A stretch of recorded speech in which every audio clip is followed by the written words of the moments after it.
مصباح علاء الدين، أحمدك يا رب. هو ماله مش شغال ولا ايه؟ ما تطلع يا عم، انت فين؟ يعني انا ما اطلعش غير للناس الهبلة؟ ما انا قدامك يا استاذ اهو. كسرتيه ده، انا هلزقلك هنا بقى. هو انت بجد ولا جوزي بيعمل لي مقلب؟ يا استاذة انجزي، انت معاكي 3 طلبات. بجد؟ امال بهزر معاكي يعني؟ بس بشرط اي امنية تطلبيها جوزك ليه 10 امثالها. ماشي، مفيش مشكلة.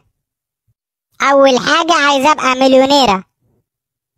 بس كده جوزك هيبقى ملياردير، وانت عارفة الرجالة لما الفلوس بتكتر في ايديهم. عادي عادي، ربنا يزيده. ماشي، الامنية التانية بقى يا مليونيرة. عايزة ابقى ملك الجمال.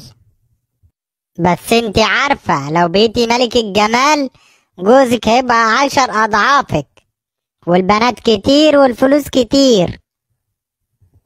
عادي عادي، الشرع حل ال4. بجد أول مرة أشوف في حياتي إنسانة راقية كده. انت مثل للزوجة الصالحة. الأمنية التالتة بقى، عاوزة تجيني جلطة خفيفة جدا. طب ما كده جوزك هيجيله جلطة 10 أضعافك وممكن يموت. ما هو اللي أنا عايزاه ده عشان أورثه وآخد المليارات كلها.